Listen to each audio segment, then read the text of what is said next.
kali, ya Tuhan, kami berkumpul di rumah-Mu yang kudus untuk memuji dan memuliakan nama-Mu. Berkati pelayanan rekaman ibadah ini dari awal sampai akhir. Berkati pelayan firman Pak Pendeta, berkati kantoria dan pemusik, berkati juga penatu yang bertugas di sini, berkati tim media center dan tim komisi musik gerejawi, agar semua yang terkait dengan ibadah ini dapat berjalan dengan baik. Terima kasih Bapa, di dalam penataan Kristus Tuhan dan Juru Selamat kami berdoa dan mengucap syukur. Amin. Selamat melayani saudara. Selamat melayani.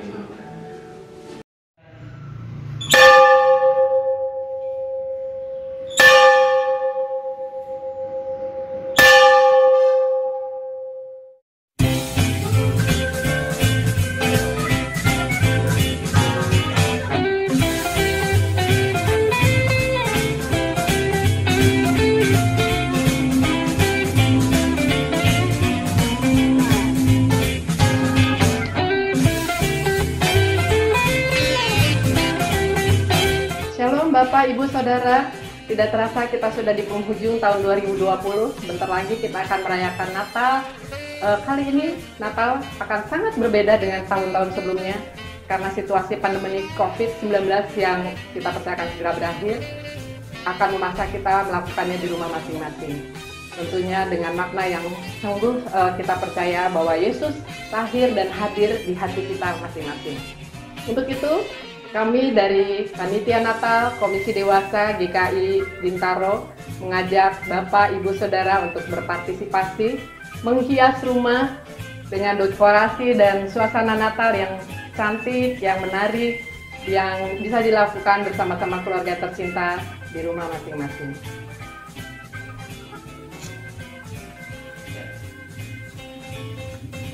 Dan selain menghias rumah dengan dekorasi Natal, kami pun men-challenge untuk setiap keluarga bisa melakukan prosesi penyalahan lilin. Sebelum ibadah dimulai, selama masa Advent pertama di setiap minggu 1 lilin dimulai dari minggu pertama Advent tanggal 29 November sampai dengan berakhirnya masa Advent keempat di tanggal 20 Desember.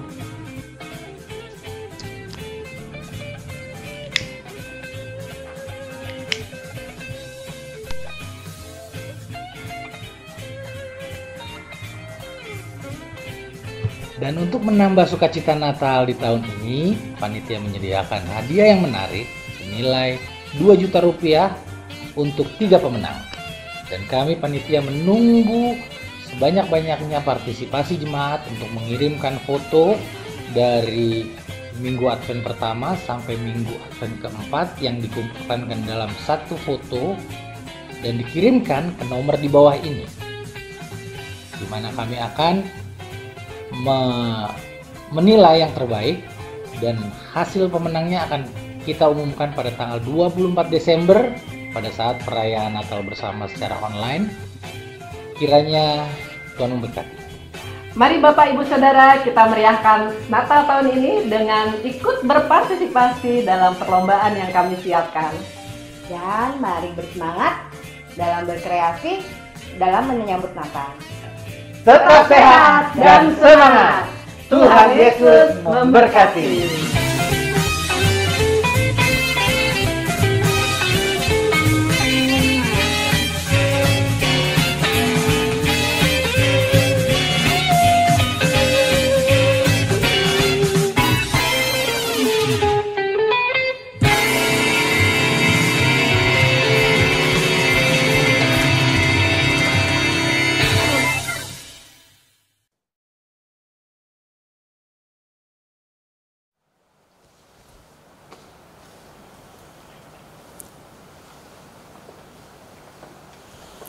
Shalom Bapak Ibu, Saudara-saudari yang dikasihi Tuhan Yesus Kristus. Semoga kita semua dalam keadaan sehat dan bahagia. Dengan penuh sukacita, Majelis Jemaat GKI Bintaro mengucapkan selamat mengambil bagian dalam ibadah Minggu 15 November 2020. Pokok-pokok warta yang perlu kami sampaikan adalah susunan pengurus BPMJ baru 2020-2021. Majelis Jemaat telah menyusun struktur organisasional Majelis Jemaat yang baru untuk periode 2020-2021. Sebagai pengurus inti adalah sebagai berikut. Ketua Majelis Penatua Budi Purwanto, Sekretaris Penatua Martin LH Simangungsong, Bendahara Penatua Tumpal Haridos Sinurat. Selengkapnya dapat dibaca di Warta Jemaat atau grup WA. Diakonia eksternal. Panitia mengajak kita semua untuk berpartisipasi melaksanakan diakonia dalam rangka berbagi sukacita Natal kepada warga masyarakat sekitar gereja.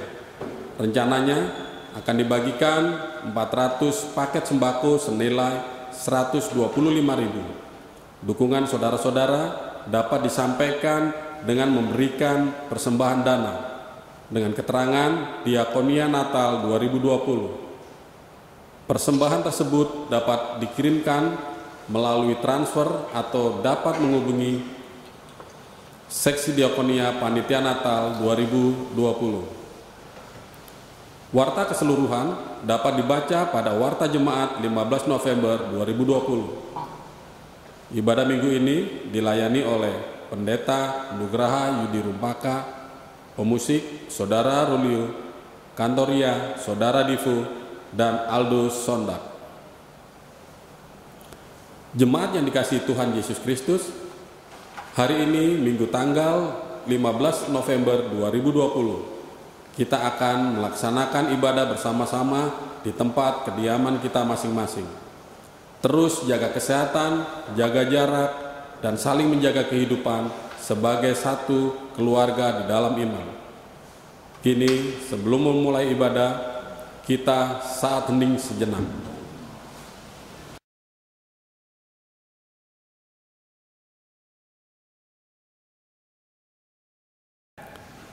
Kini ibadah siap dimulai.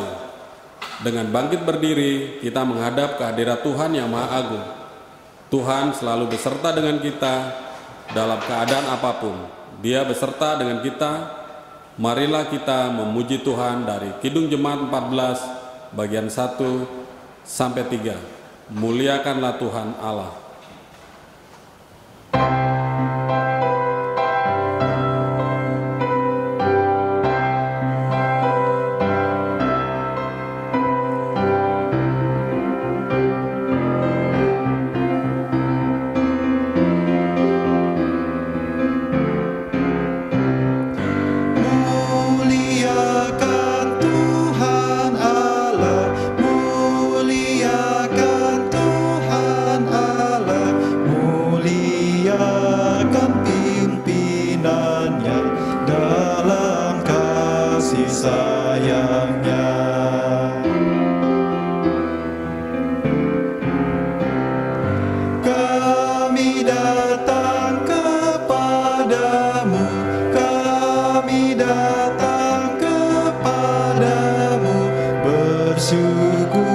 Sebulat hati karena kasih-Mu besar.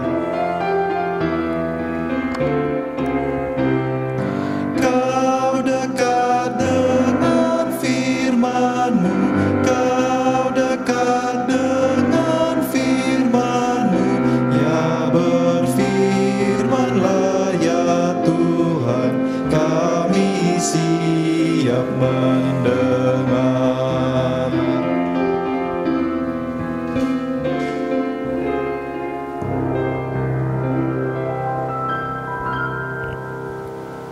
Saudara-saudara, ibadah kita didasari iman percaya kepada karya keselamatan yang sempurna di dalam kebangkitan Yesus Kristus. Amin.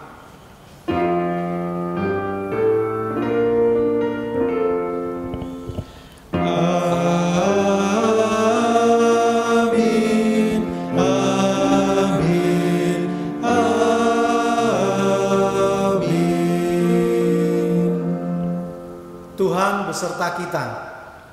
Tuhan untuk selama-lamanya menyertai kita. Tema ibadah minggu ini adalah tiada kekudusan di hadapan Allah tanpa kasih kepada sesama. Tema ini bertujuan agar memahami bahwa tindakan mengasihi sesama adalah bagian sikap kudus di hadapan Allah. Mari kita memuji Tuhan. PKJ 277 bagian 1 dan 2. Sekalipun diriku dapat berkata-kata.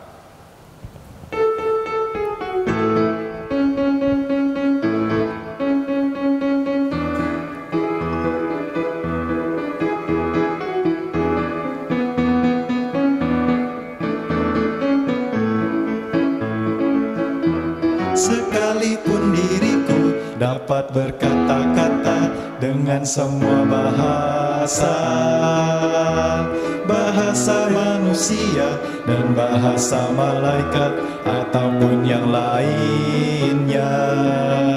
Tapi jika aku tak mempunyai kasih, aku serupa gong yang menggema dan canang yang gemerincing. Sekalipun diriku memiliki karunia bernubuat,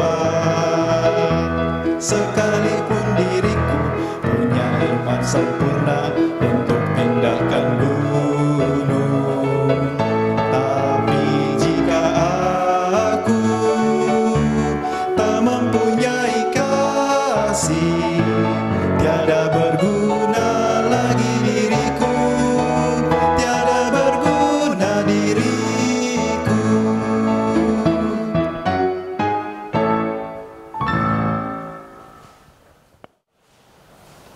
Marilah bersama-sama kita merendahkan diri di hadapan Tuhan dan berdoa pengakuan dosa kita.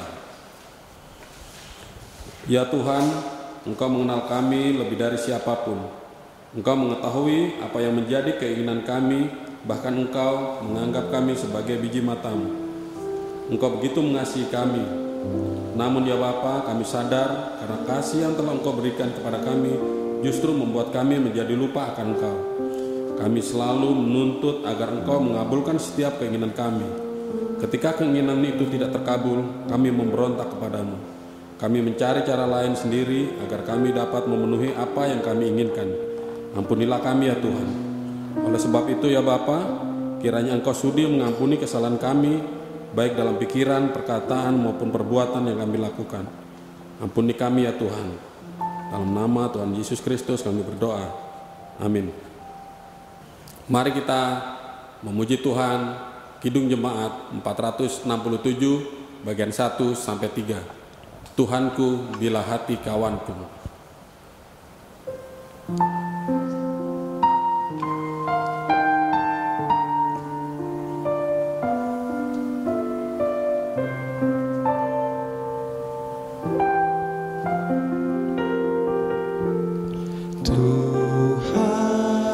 Tuhanku bila hati kawanku terluka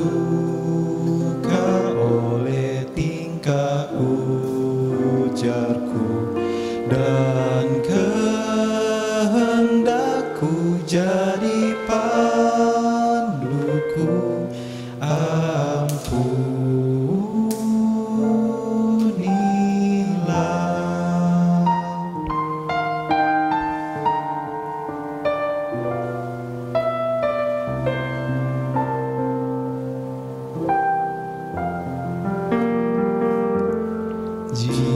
jikalau tuturku tak semena dan aku tolak orang berkesan, pikiran dan tuturku bercela,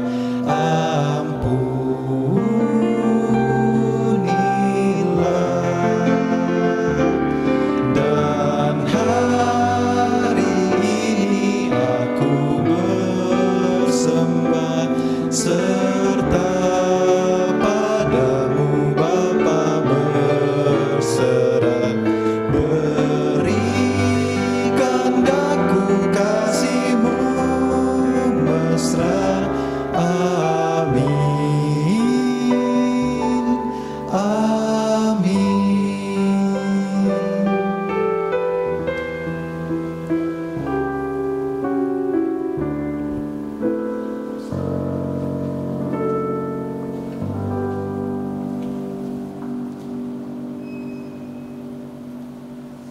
Saudara, karena kemurahan Tuhan, maka Dia menyatakan berita anugerah tentang pengampunan dosa bagi saudara dan saya.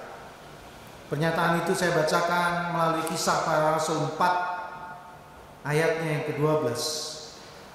Dan keselamatan tidak ada di dalam siapapun juga selain di dalam Dia.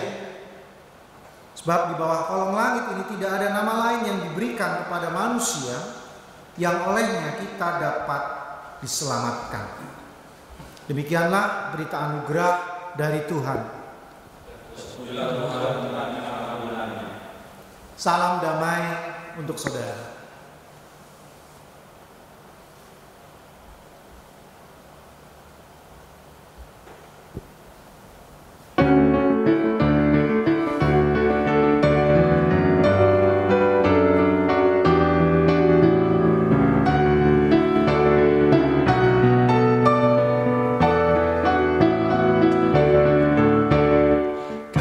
Kasih Tuhanku lembut, padanya ku bertelur, dan ku dambakan penuh kasih besar. Yesus datang di dunia, tanggung dosa manusia, bagiku pun nyatalah kasih besar.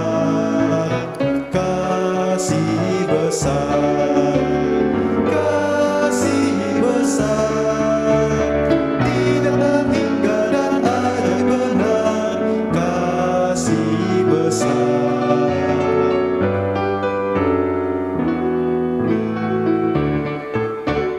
Ditolongnya yang benar dan yang berbeban berat, juga orang yang sesat, kasih besar.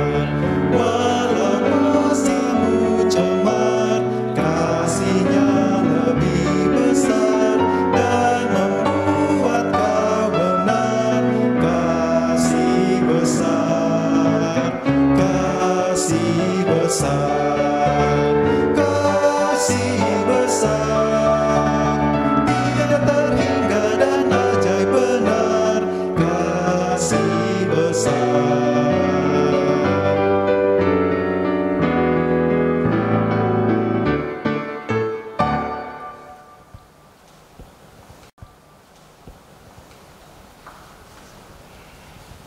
Saatnya kita akan mendengarkan firman Tuhan dan kita awali dengan berdoa. Mari kita satu dalam doa. Saatnya firman menyapa hidup kami melalui apa yang kami baca, melalui apa yang kami dengar dan renungkan. Kiranya kami mengerti kebenaran firman. Sempurnakan itu semua Tuhan, sehingga terpelihara dalam hati, dalam hidup kami. Dan yang terlebih penting adalah kami mampu melakukannya sesempurna mungkin seperti yang Kau kehendaki. Inilah doa kami, harapan permohonan kami di dalam nama Tuhan Yesus Kristus. Amin. Bapak Ibu saudara sekalian, mari kita membuka Alkitab kita dari Imamat pasal 19. Saya akan membaca dua bagian dari pasal ini, yaitu ayat 1 sampai 2 dan dilanjutkan ayat 15 sampai 18. Saya akan bacakan untuk kita sekalian. Tuhan berfirman kepada Musa, "Berbicaralah kepada segenap jemaah Israel dan katakan kepada mereka, Kuduslah kamu, sebab Aku Tuhan Allahmu kudus." Ayat 15, "Janganlah kamu berbuat curang dalam peradilan. Janganlah engkau membela orang kecil dengan tidak sewajarnya, dan janganlah engkau terpengaruh oleh orang-orang besar. Tetapi engkau harus mengadili orang sesamamu dengan kebenaran. Janganlah engkau pergi kian kemari menyebarkan fitnah di antara orang-orang sebangsamu. Janganlah engkau mengancam hidup sesamamu manusia. Akulah Tuhan. Janganlah engkau membenci saudaramu di dalam hatimu, tapi engkau harus berterus terang menegur orang sesamamu, dan janganlah engkau mendatangkan dosa kepada dirimu karena dia. Janganlah engkau menuntut balas, dan janganlah menaruh dendam terhadap orang-orang sebangsamu, melainkan kasihilah sesama manusia seperti dirimu sendiri. Akulah Tuhan. Amin. Demikianlah firman Tuhan. Yang berbahagia adalah mereka yang membaca firman-Nya, merenungkannya, dan melakukannya. Haleluya.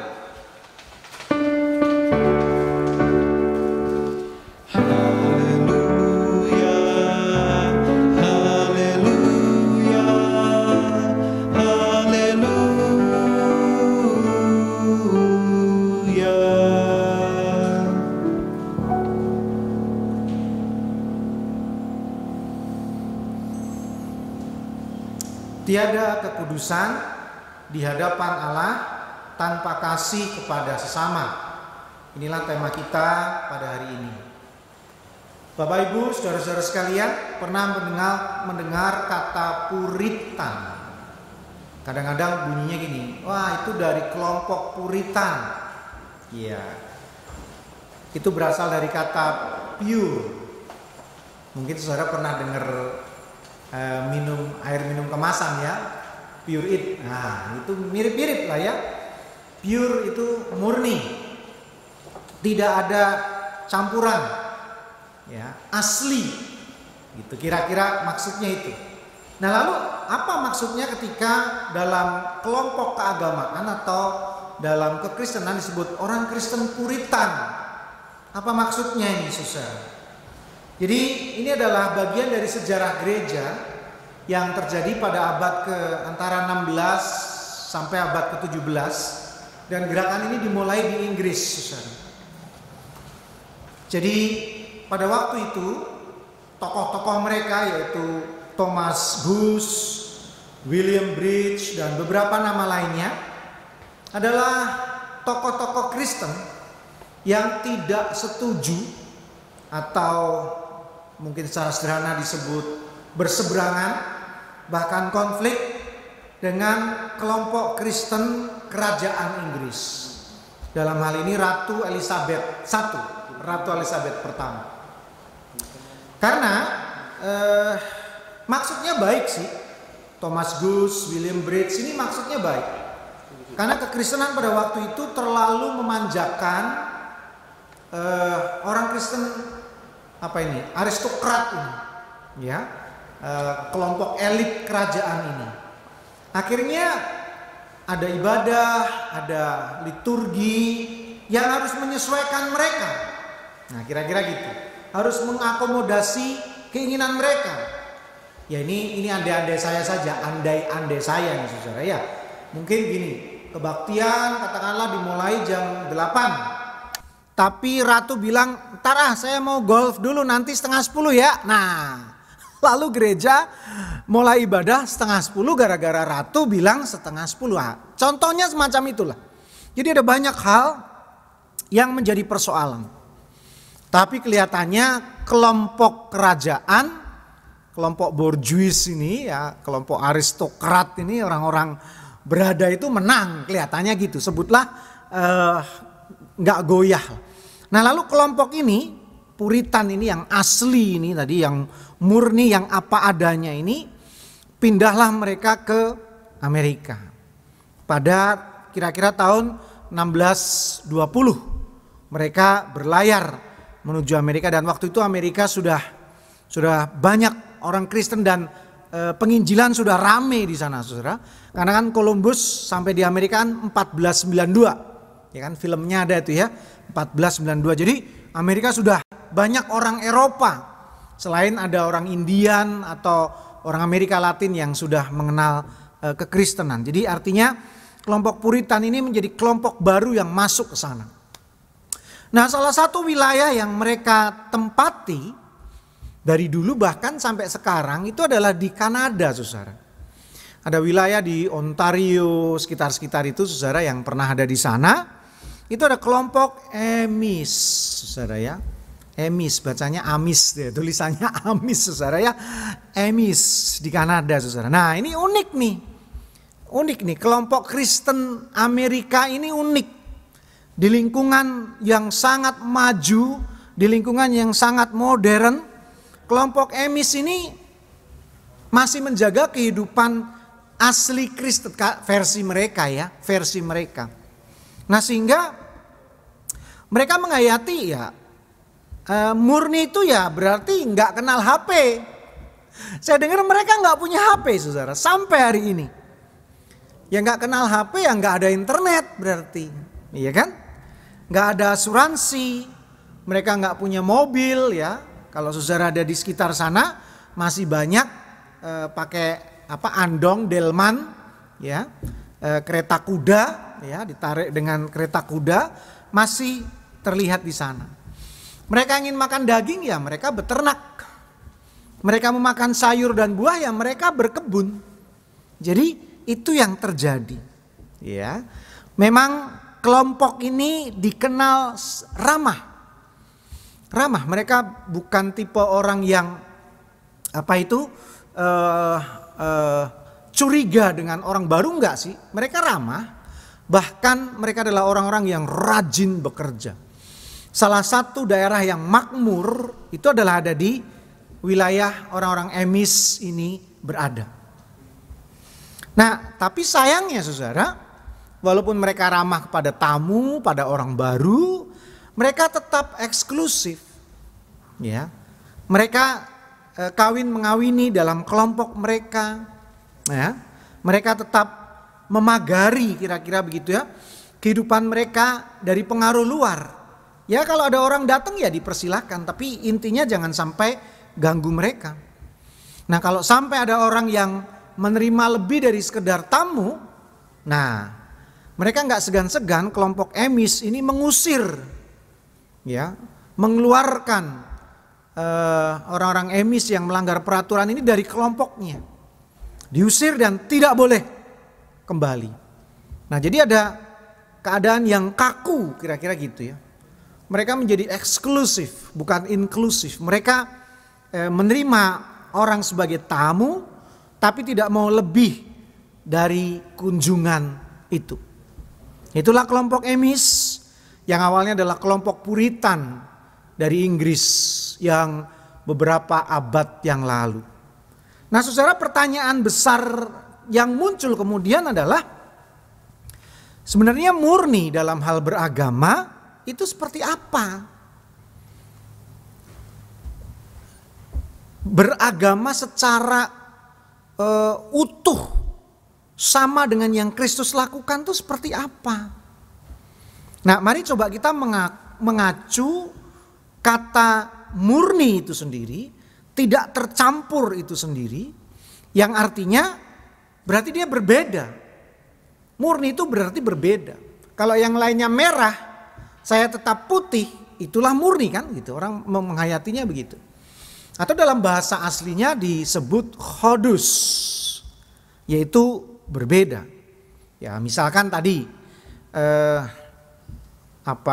panen pisang yang pertama kali dipetik, nah itu kan paling beda, saudara. Karena inilah yang pertama. Nah biasanya yang beda ini diberikan untuk Tuhan. Yang awal ini diberikan untuk Tuhan. Warna misalkan seperti saya contohkan tadi. Yang lainnya merah, saya tetap putih. Nah yang putih ini dibedakan. Nah ini yang cocok untuk Tuhan. Ya, jadi ini nggak kecampur nih, karena warnanya paling beda. Ya. Ukuran misalkan saudara, buah mangga. Ada buah mangga yang paling besar. Nah inilah beda. Ini yang berbeda nih, yang paling besar ini. Ini yang cocok untuk Tuhan dan lain sebagainya saudara. Nah yang dikhususkan ini karena memang tidak tercampur, tidak tercemar, lalu disebut murni, disebut suci, disebut kudus, itulah yang cocok untuk Tuhan. Nah saudara, lalu kenapa mesti yang spesial itu untuk Tuhan? Ya jawabannya sederhana, karena Tuhan itu luar biasa, kita biasa saja. Jadi yang luar biasa mestinya untuk Tuhan. Tapi menjadi orang luar biasa dalam beragama, dalam praktek sehari-hari itu bagaimana? Sehingga kita disebut orang Kristen yang murni, orang Kristen yang kudus, orang Kristen yang suci. Seperti dalam bacaan kita, di dalam ayat 2 dikatakan bagian akhir, kuduslah kamu sebab aku Tuhan Allahmu kudus. Jadi dalam praktek sehari-harinya seperti apa? Apa kita seperti kelompok Puritan tadi? Pokoknya Alkitab bilang A nggak boleh ditafsir macam-macam. Alkitab bilang B nggak boleh ditambah-tambahi, nggak boleh dikurangi. Atau seperti kelompok Emis tadi. Ya agar kekristenannya tidak tercampuri oleh orang lain, maka kita jangan berkenal dengan orang lain. Kita harus eksklusif, kita harus antisosial. Kita nggak boleh mengenal teknologi. Jadi kita nggak perlu internet, kita nggak perlu YouTube, kita nggak perlu alat musik dan lain sebagainya. Ya alat musik boleh, tapi yang akustik, yang gitar, misalkan petik tanpa listrik dan lain sebagainya. Saya nggak tahu apakah orang Emis di Kanada sana sekarang pakai listrik atau tidak. Saya nggak tahu. Kalau iya, ya artinya sudah lumayan lah modernnya kan gitu, saudara ya. Apakah mereka bisa bertahan betul-betul anti modernitas? Saya nggak tahu, saudara. Sekali lagi pertanyaannya, bagaimana agar kita murni, nggak tercampuri, kudus, suci, seperti tema kita tadi katakan, saudara ya. Tiada kekudusan di hadapan Allah tanpa kasih kepada sesama. Jadi bagaimana kekudusan di hadapan Allah itu kita praktekkan dalam hidup sehari-hari. Yang pertama, saudara, ternyata firman Tuhan menginginkan yang disebut kudus di hadapan Allah itu berani berbeda di tempat yang sama. Beda di tempat yang sama.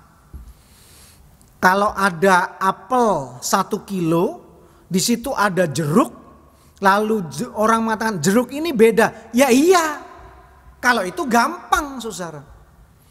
Tapi bisakah kita menjadi apel yang paling manis di antara apel yang tidak manis? Nah itu kan sulit kalau itu. Lah kalau memang bukan apple to apple mau dibandingkan bagaimana? Jadi berani berbeda itu adalah berbeda di tempat yang sama. Seperti garam misalkan. Seperti gula misalkan. Gula dan garam berani beda di tempat yang sama dalam sebuah panci. Dia bisa dominasi rasa dalam panci itu, dalam gelas itu, dalam mangkok itu. Ya kan saudara? Bahkan kalau dikatakan berbeda di tempat yang sama, garam dan gula itu bahkan menjadi lebih terasa, lebih bermanfaat ketika dia dicampur dengan yang lainnya. Karena keasliannya mampu mempengaruhi yang lain, jadi malah hebat kan. Mampu membuat yang lain jadi lebih enak. Mari kita renungkan bagian ini. Saudara dikasih soto misalkan. Yang enak tuh coto Makassar, saudara ya. Coto Makassar.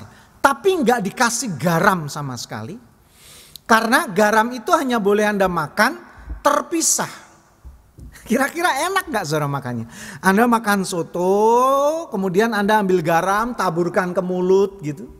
Enak gak kira saudara? Gak enak. Apalagi kalau aturannya garam dimakan terpisah setelah soto selesai. Lebih gak enak lagi saudara kan? Habis makan sotonya, habis itu baru makan garamnya kemudian. Jadi dicampurnya di perut gitu. Gak enak saudara. Garam harus dari awal dicampur, maka soto itu jadi enak.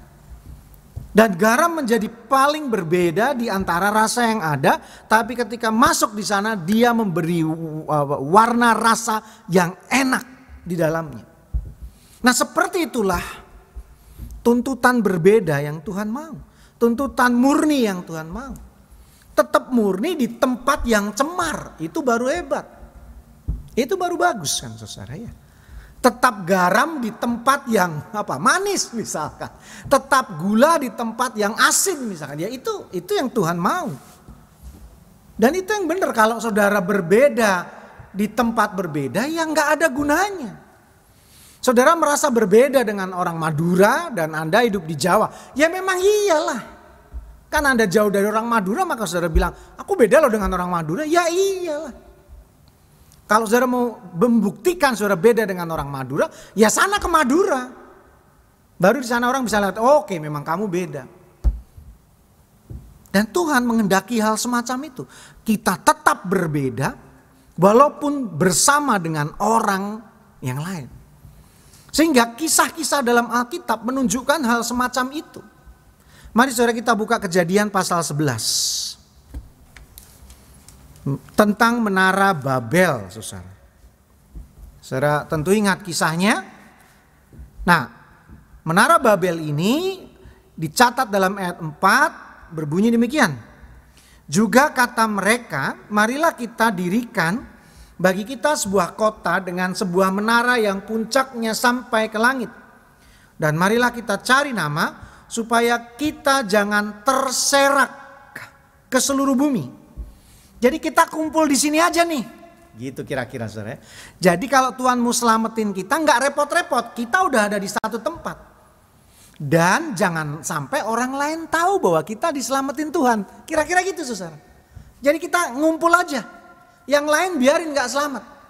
Nanti neraka sepi kalau orang lain selamat. Kita aja yang diselamatkan. Kira-kira begitu saudara. Jangan campur dengan orang lain. Kita bikin benteng, kita bikin tembok. Menaranya sampai ke langit. Jadi biar hanya Tuhan connect dengan kita. Terhubung dengan kita saja. Lalu ayat 8 dikatakan demikian. Demikianlah mereka diserakkan Tuhan dari situ ke seluruh bumi. Dan mereka berhenti mendirikan kota itu. Tapi Tuhan gak mau. Kamu yang dipilih Tuhan, sana menyebar, sana terserak. Jangan ngumpul jadi satu. Pergilah ke tempat-tempat lain. Jadilah terang, jadilah garam di tempat yang berbeda. Baru di situ perbedaanmu itu akan kelihatan.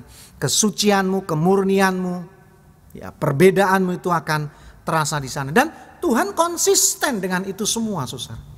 Maka dalam amanat agung, mari kita membuka Matius pasalnya yang terakhir 28 ayat 19 dan 20 dikatakan karena itu pergilah. Ya. Jadikanlah semua bangsa muridku dan baptislah mereka dalam nama Bapa dan Anak dan Roh Kudus. Dan ajarlah mereka melakukan segala sesuatu yang telah kuperintahkan kepadamu. Dan ketahuilah, aku menyertai kamu senantiasa sampai kepada akhir zaman. Jadi pergilah sejauh-jauhnya semua bangsa. Jadi gak cuma ada di situ. Perjanjian lama, perjanjian baru, Tuhan Yesus pun menyatakan hal yang sama. Kemudian para murid mula-mula, para rasul pun taat dengan perintah itu. Paulus mengutip Yesaya 49 ayat 6 yang tertulis di dalam Kisah Para Rasul 13. Mari kita membukanya. Kisah Para Rasul 13. Saya akan bacakan ayat 44 hingga 47. 44 sampai 47. Pada hari Sabat berikutnya datanglah hampir seluruh kota itu berkumpul untuk mendengar firman Allah. Akan tetapi ketika orang Yahudi melihat orang banyak itu, penuhlah mereka dengan iri hati. Dan sambil menghujat, mereka membantah apa yang dikatakan oleh Paulus. Tetapi dengan berani, Paulus dan Barnabas berkata, memang kepada kamulah firman Allah harus diberitakan lebih dahulu. Tetapi kamu menolaknya dan menganggap dirimu tidak layak untuk beroleh hidup yang kekal. Karena itu kami berpaling kepada bangsa-bangsa lain. Sebab inilah yang diperintahkan kepada kami. Aku telah menentukan engkau menjadi terang bagi bangsa-bangsa yang tidak mengenal Allah, supaya engkau membawa keselamatan sampai ke ujung bumi. Itulah kutipan Yesaya 49 ayat 6. Dan ini sikap Tuhan yang eksklusif. Dari perjanjian lama sampai perjanjian baru, dari dulu hingga sekarang. Kalau saudara ingin beda, beradalah di tempat yang berbeda dengan hidup saudara. Kalau saudara ingin nampak berbeda, ya jangan kumpul dengan orang yang sama dengan saudara. Kalau saudara ingin nampak berbeda, keluarlah dari rumahmu, keluarlah dari kelompokmu. Hampiri orang-orang yang berbeda itu dan nyatakan perbedaanmu di sana. Nah, untuk itu yang kedua, saudara, walaupun kita berada di kelompok orang-orang yang berbeda, bersama dengan orang-orang yang berbeda, tapi hati-hati, saudara. Ini yang kedua, ini penting nih. Kita nggak boleh sinkritisme, tapi pluralisme. Ini yang kedua yang perlu kita renungkan. Apa tuh, saudara ya? Kenapa kita harus pluralisme, bukan sinkritisme? Sinkritisme berasal dari kata Yunani, artinya menggabungkan, saudara. Menggabungkan.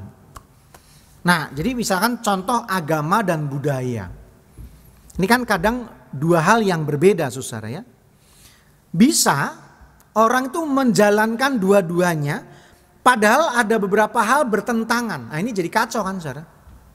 Jadi kacau kan? Bertentangan tapi dipaksa seiring sejalan. Misalkan saya dengar, nggak usah jauh-jauh, di Filipina saja, yang mayoritas adalah agama Katolik, dukun-dukun mereka ya pakai simbol-simbol salib, kira-kira gitu. Di Meksiko dengan istilah voodoo, di Amerika Latin, di beberapa Afrika yang orang-orangnya Kristen, menjalankan budayanya bersama dengan agamanya. Oh, jadi kacau nih, saudara ya. Nah, itu sinkritisme yang akhirnya membuat entah agama baru atau budaya baru. Padahal sebelumnya mereka berbeda tapi digabung. Nah, ini yang Tuhan gak mau, saudara. Tuhan gak mau. Yang Tuhan mau ya agamanya yang harus utama. Malah ya sebutlah mengubah budaya yang ada menjadi kekristenan, dan itu menjadi baik. Ya, saudara, itu yang disebut dengan inkulturasi, bukan sinkritisme tadi, saudara ya. Nah, yang Tuhan mau itu sebetulnya adalah pluralisme, saudara. Di tempat yang bermacam-macam itu, ya, di tempat yang berbeda-beda itu, kita nampak jelas perbedaannya. Kita tetap melakukan dengan jelas apa yang Tuhan mau. Apa yang Tuhan kehendaki. Nah, sehingga dalam bacaan kita hari ini, setelah Tuhan memerintahkan kepada Musa untuk mengatakan pada umatnya, kamu harus kudus sebab Tuhan itu kudus.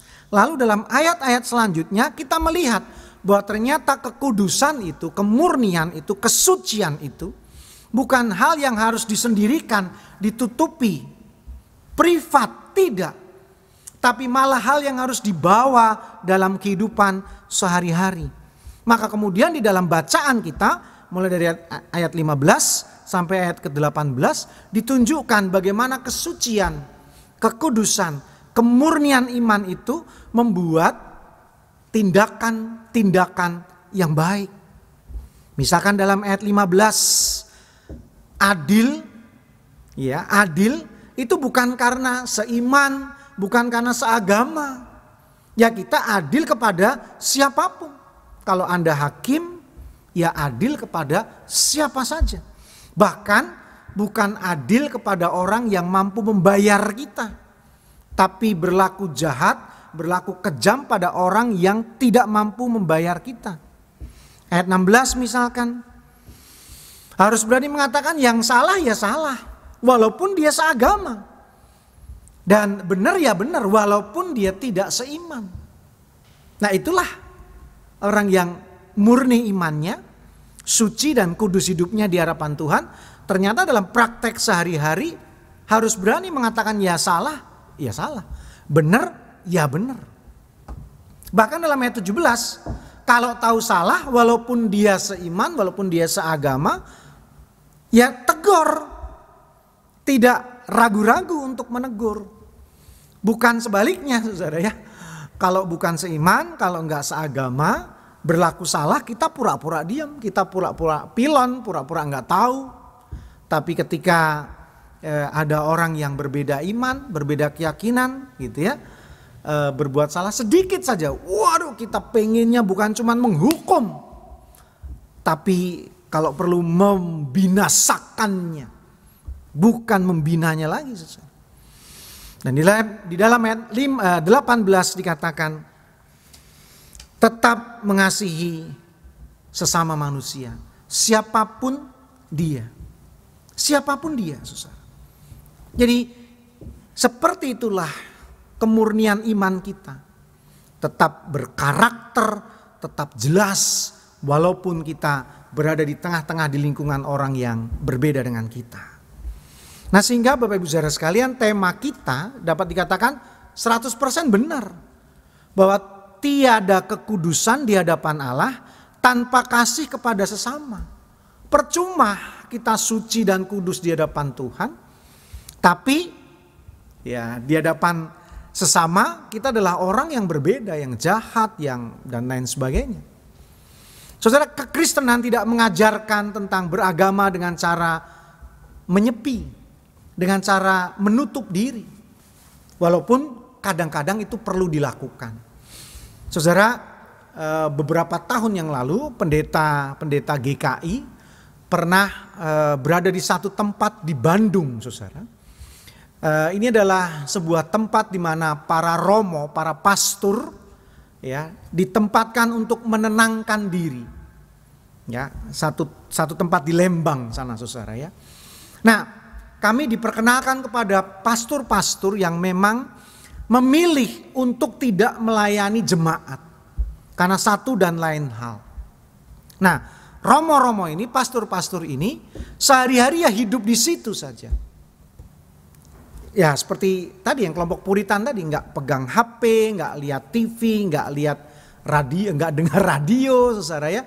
Ya aktivitasnya sangat terbatas. Dia hanya cari Tuhan saja. Walaupun itu bukan semua orang boleh melakukan itu, enggak saudara ya. Ya, dari kelompok Katolik betul-betul menyeleksi dengan alasan yang jelas agar orang ini, romo ini diizinkan melakukan itu. Karena ya maaf nih, istilah sederhananya, romo ini nggak ada gunanya, karena dia sendiri yang dekat Tuhan, tapi dia nggak pimpin umat, gitu kan saudara? Dia nggak mengenal umat, dia nggak tahu pergumulan di luar sana. Mungkin nih kayak sekarang nih ya, dia nggak tahu adanya virus COVID gitu, dia nggak mau bergumul dengan pergumulan umatnya. Nah, kami diperkenalkan dengan tradisi kekristenan yang berbeda semacam itu. Ya sesekali sih boleh ya saudara ya, menyepi, kita mengenal dengan istilah retreat, ya boleh. Itu semacam dicaskan saudara ya, dikuatkan, tapi seperti HP, setelah dicas diapain? Disimpan dalam kotak, masukin lemari? Kan tidak saudara. Anda dicas agar bisa dipakai. Sama ketika kemurnian saudara, kesucian saudara, iman saudara dimurnikan agar saudara kembali memberi warna kepada kehidupan ini dan berharap tidak tercemar. Itu harapannya saudara. Itu yang diharapkan. Karena Bapak Ibu saudara sekalian, Tuhan Yesus tetap Tuhan. Yesus tetap Tuhan. Yesus tetap Tuhan yang suci. Walaupun dia menyembuhkan orang sakit kusta yang dianggap orang terkutuk kan. Yesus tetap Tuhan yang suci. Walaupun Yesus menyembuhkan anak perwira di Kapernaum yang orang menyebutnya kafir. Karena perwira ini perwira Romawi. Orang Yahudi gak bergaul dengan orang Romawi. Tapi Tuhan Yesus menyembuhkan hambanya, orang Romawi ini. Dia gak anti. Tetap Yesus Tuhan yang suci. Yesus tetap Tuhan yang suci ketika dia bersama-sama dengan Sakius si pemungut cukai. Makan bersama dan orang membenci. Lihat tuanmu makan bersama orang berdosa. Itulah yang dikatakan orang Farisi kepada murid-muridnya ketika Yesus duduk bersama dengan Sakius. Lihat tuanmu makan bersama dengan orang-orang berdosa. Mungkin orang Farisi ini menambahi kata-kata yang gak dicatat. Jijik, nista. Tapi Tuhan Yesus tetap Tuhan yang suci. Dia tetap Tuhan yang suci ketika bercakap-cakap dengan perempuan Samaria di sebuah sumur dan tidak membuat dirinya cemar. Yesus tetap Tuhan yang suci ketika menyelamatkan nyawa seorang perempuan yang kedapatan berzina. Lalu dia nggak jadi berdosa, tidak juga. Dan itulah yang Tuhan kehendaki dengan kesucian dan kekudusan kita. Bukan semakin jauh dari sesama, bukan semakin jijik dan nista dengan sesama, bukan mempraktekkan hal-hal yang menunjukkan eksklusivisme diri kita dan menganggap yang lain nista, kita adalah orang yang suci, bukan. Tapi kita menjadi bagian dalam hidup sesama kita, siapapun mereka. Dan dari sanalah ketika kita dikatakan aku beda, ya, dari sanalah perbedaan saudara akan nampak. Ketika memang saudara adalah orang baik di antara orang yang jahat. Saudara adalah orang yang benar di antara orang-orang yang sesat. Saudara adalah orang-orang yang suci dan kudus di antara orang-orang yang berdosa. Ketika kita tidak turut dalam hidup dosa, kesesatan, dan kejahatan mereka. Amin. Kita bersaat hening sejenak.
Jemaat yang dikasihi Tuhan, kita bangkit berdiri dan dengan tegap bersama umat Tuhan di sepanjang abad dan tempat sambil mengingat baptisan kita. Marilah kita mengucapkan pengakuan iman kita menurut pengakuan iman rasuli, dan masing-masing hendaklah menyatakan, aku percaya kepada Allah Bapa yang Maha Kuasa, Khalik langit dan bumi, dan kepada Yesus Kristus, anaknya yang tunggal Tuhan kita, yang dikandung daripada Roh Kudus, lahir dari anak darah Maria, yang menderita sengsara di bawah pemerintahan Pontius Pilatus, disalibkan, mati, dan dikuburkan, turun ke dalam kerajaan maut. Pada hari yang ketiga, bangkit pula dari antara orang mati, naik surga, duduk sebelah kanan Allah, Bapa yang Maha Kuasa, dan dari sana Ia akan datang untuk menghakimi orang hidup dan yang mati. Aku percaya pada Roh Kudus, gereja yang kudus dan am, persekutuan orang kudus, pengampunan dosa, kebangkitan orang mati, dan hidup yang kekal. Amin. Jemaat yang dikasihi Tuhan, kami persilakan duduk.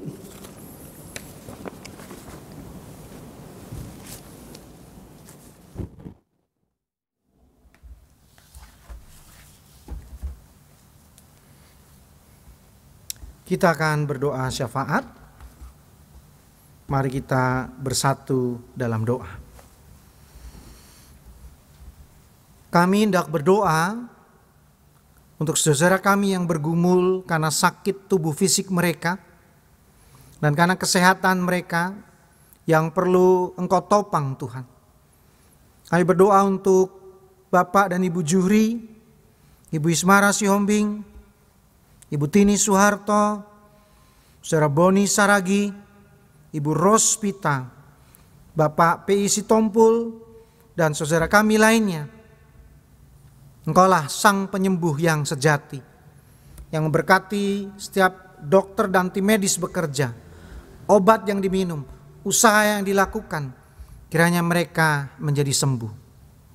Saat ini Tuhan, kami menghadapi wabah COVID-19. Kiranya virus ini segera dapat ditaklukkan dengan vaksin yang dapat ditemukan dan obat yang mampu mengalahkannya.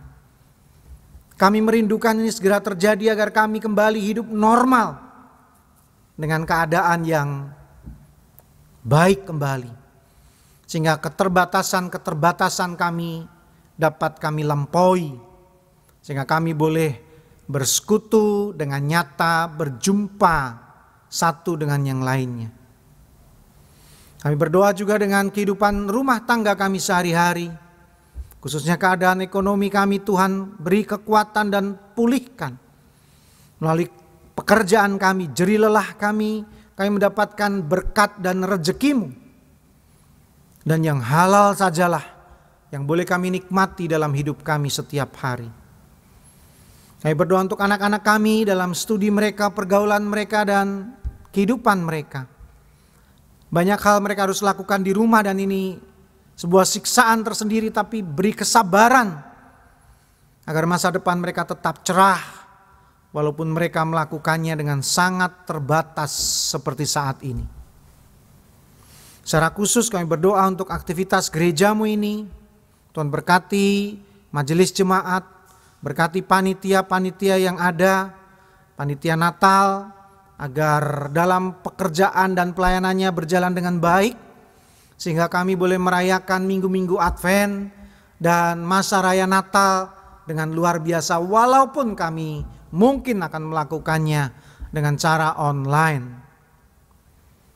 Dan secara khusus kami berdoa untuk panitia pembangunan yang juga hampir menyelesaikan tugasnya. Karya mereka akan kami kenang dan nikmati menjadi berkat bagi hidup kami. Dan secara khusus doa kami untuk ketua majelis yang baru dan jajarannya. Kiranya 1 tahun ke depan ini Pak Budi Purwanto memimpin organisasi kemajelisan dengan baik, dan kami berdaya dalam pelayanan, dan dengan ketulusan kami nama-Mu dimuliakan selalu. Dan secara khusus kami berdoa untuk bangsa dan negara kami. Tuhan berkatilah khususnya para pemimpin kami, agar mereka bekerja seperti yang Engkau kehendaki dan terutama takut akan Tuhan. Inilah doa kami, harapan kami, permohonan kami yang ingin kami sempurnakan di dalam doa yang telah Engkau ajarkan kepada kami.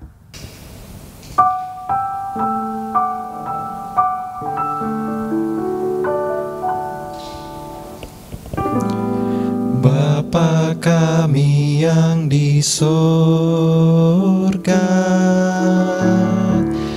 dikuduskanlah nama-Mu. Datanglah kerajaan-Mu,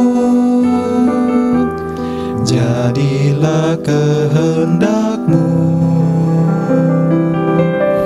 di bumi seperti di surga. Berikanlah kami pada hari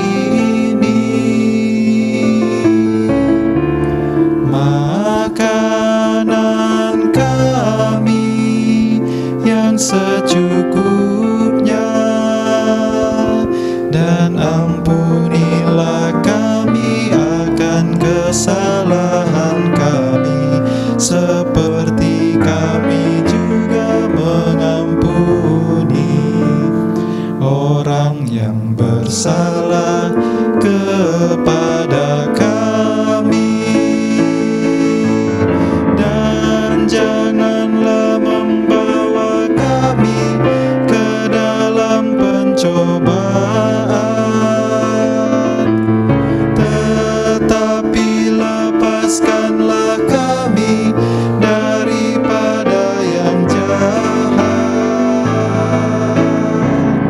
Karena Engkaulah yang mempunyai kerajaan dan kuasa dan kemuliaan sampai selama-lamanya.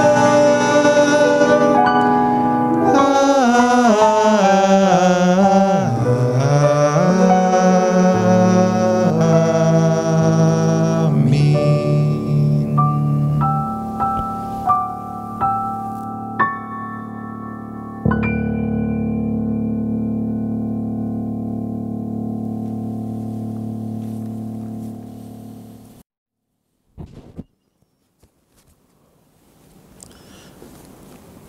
Kita memasuki liturgi persembahan. Dasar persembahan kita terambil dari Roma 12 ayat 1. Karena itu, saudara-saudara, demi kemurahan Allah, aku menasihatkan kamu supaya kamu mempersembahkan tubuhmu sebagai persembahan yang hidup, yang kudus, yang berkenan kepada Allah. Itu adalah ibadahmu yang sejati. Berdasarkan ayat di atas, marilah kita memberikan persembahan syukur untuk kemuliaan Tuhan atas semua kebaikannya. Selain itu, persembahan saudara adalah dukungan terhadap gereja Tuhan dalam melaksanakan persekutuan, kesaksian, dan pelayanan. Persembahan dapat ditransfer ke nomor rekening GKI Bintaro sebagaimana tertera pada layar atau warta jemaat. Bagi jemaat yang karena satu hal tidak dapat mentransfer dan menginginkan persembahannya diambil di rumah, dapat menghubungi pengurus wilayah masing-masing atau kantor gereja untuk pengaturan waktu pengambilan. Untuk lebih jelasnya dapat dibaca di warta jemaat. Marilah kita memuji Tuhan. NKB 134 bagian 1-3. Terima kasih ya Tuhanku.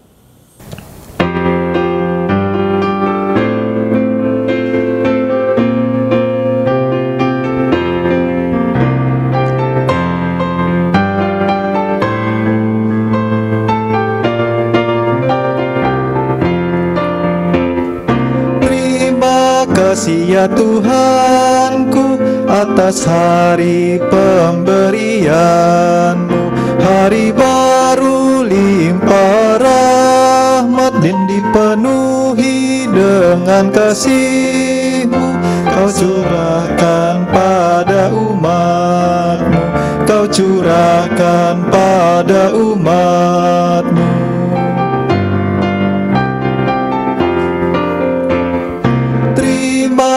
Kasih atas waktu yang Dikau tawarkan padaku, agar dalam masa muda aku belajar tentang kasih-Mu yang besar dan mulia itu, yang besar dan mulia itu.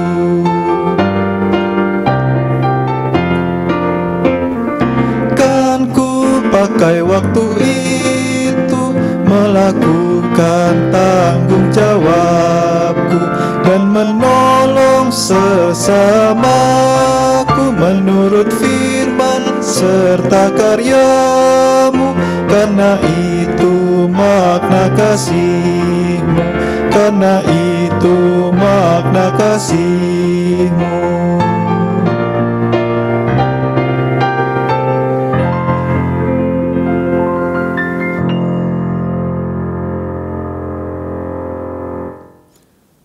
Mari kita berdoa mengungkapkan syukur kita.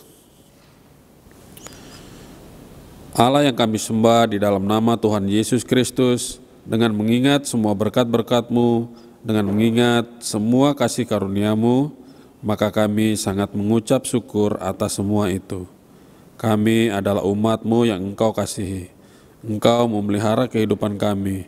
Engkau telah memulai memberikan yang terbaik.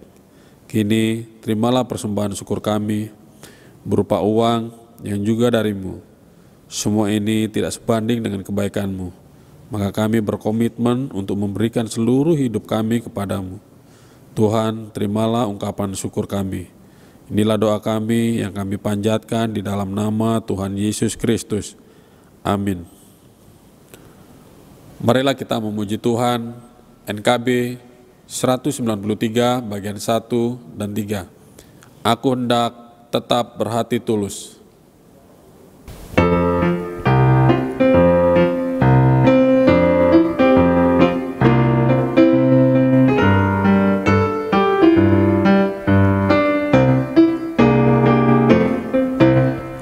Aku hendak tetap berhati tulus, karena teman mempercayaiku.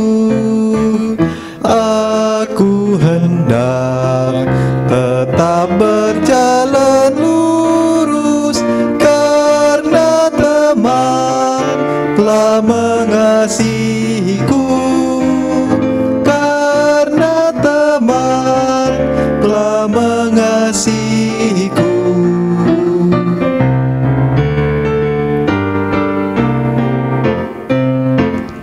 Aku hendak teguh senantiasa, walau besar tantangan dunia.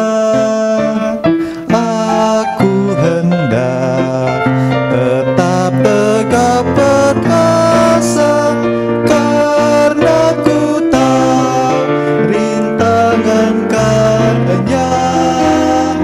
Karena ku tahu rintangan karenanya.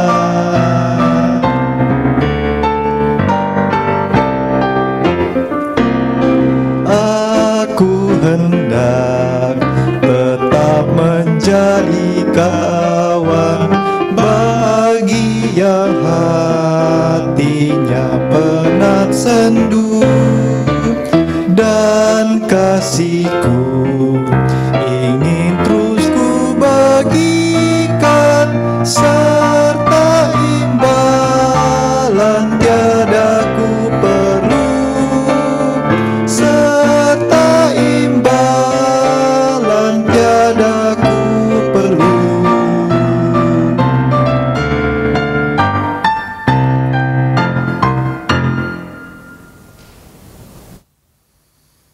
Saudara, marilah kita mengarahkan hati kepada Tuhan. Jadilah saksi Kristus. Terpujilah Tuhan. Dan marilah kita menerima berkat Tuhan. Tuhan memberkatimu dan melindungimu. Tuhan menyinarimu dengan wajah-Nya dan memberimu kasih karunia.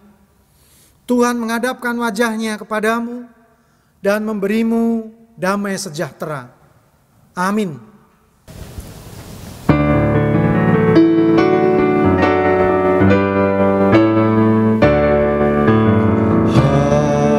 Haleluya, haleluya, haleluya,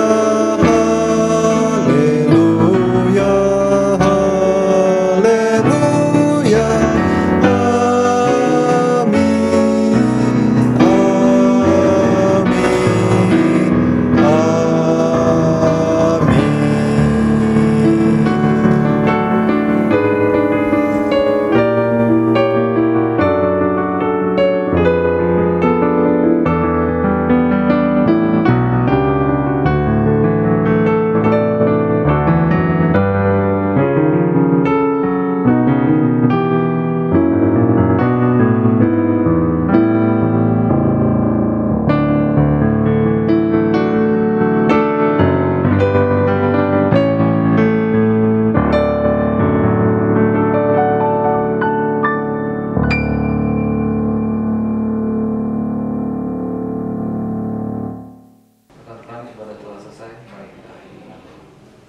Bapa dalam surga, puji dan syukur kami panjatkan kehadirat-Mu ya Bapa, karena dalam proses ibadah rekaman pada hari ini telah berjalan dengan sangat lancar dan baik.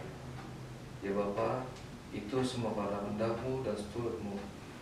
Ya Bapa, berkati hasil edit tim media center untuk proses rekaman nanti yang akan ditayangkan Minggu. Terima kasih ya Bapa, dalam rantangan Kristus Tuhan dan Saudara kami berdoa mengucap syukur. Amin. Amin. Tuhan berkati. Tuhan berkati.